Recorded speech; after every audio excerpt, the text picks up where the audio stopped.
Alright, so barring any surprise epilogue mission for episode echoes, everything is pretty much wrapped up, and I tried to give it some time to really differentiate itself from seasons, and it's really just the same thing. Very, very similar with very little differentiation, as I mentioned. So I feel like the same measurement we use for seasons is going to work here with episodes, and of course Echoes is one of those seasons that suffer from releasing alongside a large expansion, which is always detrimental to said seasons. We saw it with Risen, we also saw it with Season of the Hunt in Beyond Light, and uh, Defiance and Lightfall. Every single one of those seasons were either okay, extremely meh, or just downright bad. And, it's not to say that the story content in particular, isn't bad and doesn't lack substance. It's really the execution of that story that has fallen flat. And it's definitely done the same here. We do this bouncing around in this final quest line for week 3 of Act 3. And it's very much your typical, go to the helm, then go to Val Containment, then go to Neomuna, go to the mission ones, and then go back to the helm, and then talk with someone, and then go to the mission again, and then, it's the same loop. Which I have to say, by the way, this was completely my fault because, of course, it was just bad luck that the quest reward for completing the first couple of steps was an Ascendant Shard from Failsafe. And of course, I have maxed out Ascendant Shards because I don't use them, and I did a lot of GMs when it was double rewards. So I'm with my fire team, and I have to use my Ascendant Shards to be able to pick up the Ascendant Shard so I can get the next quest step. But before I could do that, Saint came in, did his whole spiel, and, of course I heard him, but because the next quest step is to speak to Saint, I didn't get that quest completed. So me and my fire team had to re-instance, so that was fun. Not really something I'm gonna, blame Echoes on, but just a silly thing that happened. Anyways, back to the whole story thing. It's really just, again, similar to how these seasons end, and the only thing that's different is that the exotic mission, I feel more so than in the past, was really shoved down our throats, and it is somewhat like, hey, this mission is important to the story, but we're not going to have you do it once this week. We're going to have you do it twice in order to complete the quest line. And I do have to say that also just watching Maya get beaten, not by us, the main character, is just deflating in a sense that I'm sure, Maya will get her dues eventually for what she's done to the multiple variations of Chioma, and I mean, she literally killed the one she was looking for, her true love.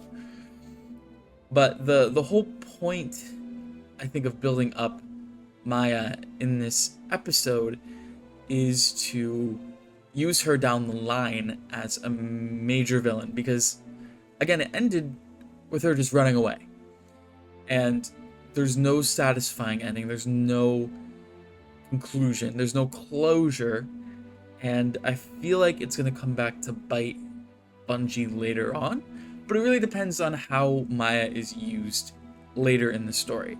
So there is still a chance for redemption, but this really feels like it was a meeting that could have been an email, right? That we could have read this in a lore book, and we all would have known, oh hey, Maya is in the wind, she's gonna show up somewhere.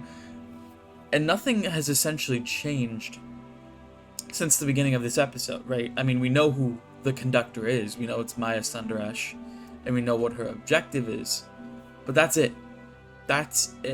And I will say it's better than, what happened with the Witness, because the Witness in Nightfall rolled up and was like, yo, I'm here to do the bad thing. Did the bad thing, and we still didn't know like what its plan was, and we had to wait for Season of the Deep. So it's good to know what Maya's objective is. It's to bring about a new golden age. We'll have to see who she ultimately ends up teaming with. It seems like it's gonna just be some more Shadow Legion. And this is my opinion. I don't think the exotic mission is all that in a bag of chips. I really think it's meh. So having to do it multiple times a week is a little much. I think the standard once a week until you get everything done in the mission is quite enough for me.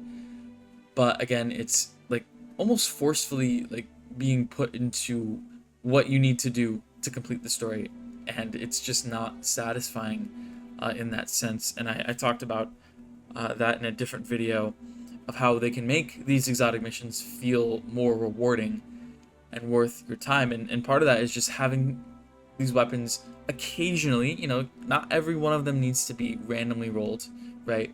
But I think it would be a good thing to have every once in a while. Maybe do every other mission is a randomly rolled exotic with perks on it, right? Like Choir of One, like you do one, you get Destabilizing. You do one, you get Onslaught, right? And so on until you get the role you want. And maybe some sort of attunement system just to make it so players have some sort of agency over what kind of role they get. Of course, that can be tweaked or whatever, and crafting is an important part of the game, but the amount of crafting that is in the game is just too much. It needs to be a balanced ratio of 50-50, not the kind of like 80-20. Also, the marketing for this stuff was just horrible, and I know I shouldn't trust Bungie at their word sometimes, because they do sometimes straight up lie about things, and they did lie about how these episodes were going to be different from seasons, and they're quite literally identical to what a season would look like. And they hyped up the exotic mission way more than it should have been hyped up, because honestly I enjoyed some of the battlegrounds simply because of ad density more than I enjoyed the exotic mission. Like it's such a disappointing contrast in the two. And the lack, I think, of an epilogue mission to just show some variety in the quest this week, again, just tells you that Bungie maybe didn't have the time, the devs specifically, to iron everything out. And I thought that was the whole point of doing these, standalone episodes and only doing 3 of them, was to give the team more time. And to me, it just doesn't seem like they're hitting on all cylinders with this stuff. And again, it is coming with the automatic debuff of season releasing with expansion, right? So obviously episode 2 and 3 will be much better than this, or at least a little bit better than Echoes. But it's still rough, especially when we were promised changes as players. I know a lot has happened with Bungie, considering the layoffs and whatnot. Doesn't make it less or any less disappointing. It's still disappointing.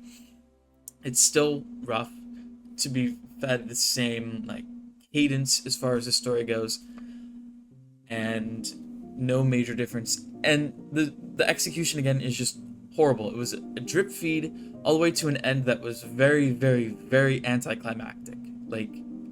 It just wasn't interesting, or I wasn't dying to know what happened, because we know that none of these major characters are going to die off, because they're building up towards a major thing. The stakes don't feel nearly as high, and that's part of the issue coming off of a big expansion in the end of the saga, right? But I would take a crappy first season of the year if it meant we got a really nice expansion like the Final Shape every single time, right?